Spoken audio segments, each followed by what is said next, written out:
Radhe Radhe everyone, हमारे channel में आप सभी का स्वागत है। फ्रेंड्स, आज की वीडियो में मैं आपको सठतिला एकादशी की बहुत ही सरल पूजा विधि बताऊंगी। सठतिला एकादशी माघ मास के कृष्ण पक्ष में आने वाली एकादशी को कहा जाता है। इस दिन भगवान विष्णु की पूजा की जाती है और जैसा कि इसके नाम से ही पता चल रहा है, सठतिला एकादशी को 6 प्रकार से तिल का व्यवहार किया जाता है। यानी कि तिल का हमें 6 प्रकार से प्रयोग करना होता है। सबसे पहले तो सुबह सुबह जिस जल से आप स्नान करेंगे उसमें तिल डालने हैं। दूसरे नंबर पर जब हम पूजा करेंगे तब हमें पूजा में तिल का उपयोग करना है। उसके बाद हमें हवन में तिल का उपयोग करना है। तर्पण जब हम सूर्य देवता को अर्घ देंगे उसमें हमें तिल का उपयोग करना है। इसके साथ साथ तिल का दान करना है और तिल का सेवन करना है। इस तरह से हमें 6 प्रकार से तिल का उपयोग करना है। देखिए, सठतिला एकादशी का पूजन करने के लिए सबसे पहले आप चौकी लगा लें। चौकी पर आप पीले रंग का वस्त्र बिछा लें और उसके बाद हम लोग सबसे पहले कलश की स्थापना करेंगे। तो जब आप कलश की स्थापना करोगे ना, तो कलश के नीचे भी हमें तिल रखने हैं, क्योंकि पूजा में हमें तिल का उपयोग करना है। कहा जाता है कि तिल भगवान विष्णु के पसीने से उत्पन्न हुए थे, इसलिए भगवान विष्णु को तिल अति प्रिय है। और सठतिला एकादशी के दिन तो तिल का प्रयोग करने से कहते हैं कि मन कर्म वचन के द्वारा किए गए जितने भी पाप हैं वो सब नष्ट हो जाते हैं। कहा जाता है कि जो लोग विधि पूर्वक सठतिला एकादशी का व्रत करते हैं उन्हें वैकुंठ धाम की प्राप्ति होती है। तो सबसे पहले हम लोग पूजन करेंगे। पूजन के लिए हमने यहाँ पर कलश की स्थापना कर ली है।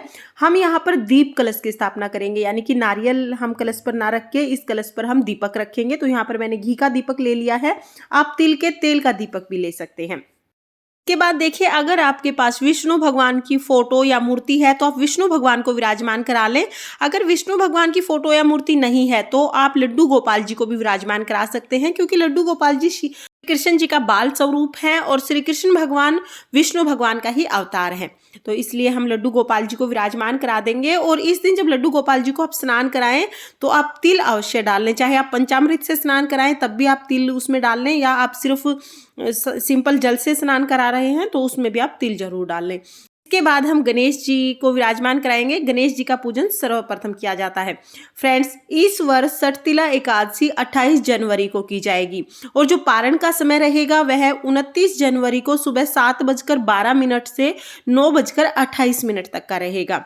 जो लोग भी सठतिला एकादशी का व्रत करें वो 29 जनवरी को सुबह 7:12 से 9:28 के बीच व्रत का पारण कर लें। इसके बाद देखिए, हम लोग दिया प्रज्वलित कर देंगे। तो हमने कलश के ऊपर दीपक लिया था वो भी दीपक जलाएंगे और साथ में ही हम पूजा के लिए अलग से एक दीपक जला लेंगे। सभी को वस्त्र स्वरूप कलावा समर्पित करेंगे। यहाँ पर हमने लड्डू गोपाल जी को स्नान करा के वस्त्र धारण करा दिए हैं, फिर भी हम कलावा समर्पित करेंगे। इसके बाद हम सभी को चंदन का तिलक लगाएंगे। तो यहाँ पर मेरे पास पीला चंदन है, मैं पीले चंदन का तिलक लगा रही हूँ। अगर आपके पास पीला चंदन ना हो तो आप हल्दी का उपयोग भी कर सकते हैं। इस तरह हम सभी को तिलक लगा देंगे। दिए का भी हमें विधिवत पूजन करना होता है, तो दिए को भी आप तिलक जरूर लगाएं। उसके बाद देखिए, सठतिला एकादशी पर जब भोग समर्पित किया जाता है तो उसके लिए आपको तिल से कोई भी मिठाई बना लेनी है।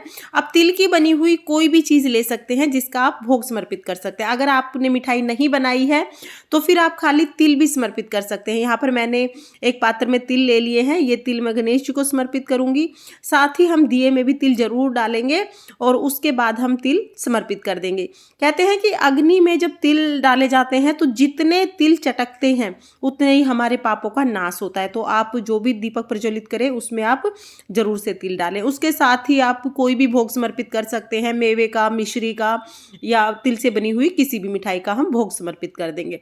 हमें ध्यान रखना है कि गणेश जी को अलग से भोग समर्पित करना है, क्योंकि गणेश जी के भोग में तुलसी नहीं रखी जाती है। और लड्डू गोपाल जी को, भगवान विष्णु को जो भोग हम समर्पित करेंगे उसमें हम तुलसी रखेंगे। साथ ही आप कोई भी ऋतु फल जो भी आपके पास हो आप उनका भोग भी समर्पित कर सकते हैं।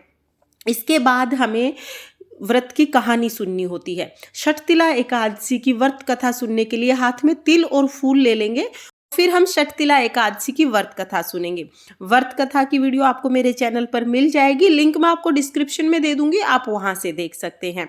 कथा सुनने के बाद हाथ में हमने तिल के दाने और फूल लिए हैं वो भगवान को समर्पित करेंगे और इसके बाद हम लोग करेंगे आरती। तो देखिए यहाँ पर आप ओम जय जगदीश हरे की आरती कर सकते हैं। विष्णु भगवान की आपको कोई और आरती आती है तो आप वो आरती कर सकते हैं। आप यहाँ पर कपूर से भी आरती कर सकते हैं या जो दिया आपने जलाया है उससे भी आप आरती कर सकते हैं। इस तरह से हम आरती करेंगे। आप भगवान श्री कृष्ण जी की आरती कर सकते हैं, लड्डू गोपाल जी का भजन गा सकते हैं। तो देखिए इस तरह से हम लोग आरती करेंगे।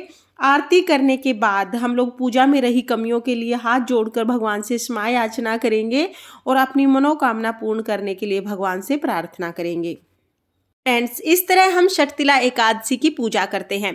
अगर आपने षटतिला एकादशी का व्रत किया है फिर तो आप ये पूजा करेंगे ही, लेकिन अगर आपने व्रत नहीं भी किया है तब भी आप षटतिला एकादशी की पूजा जरूर करें और व्रत कथा जरूर सुने, ताकि आपको व्रत करने के समान ही फल प्राप्त हो सके।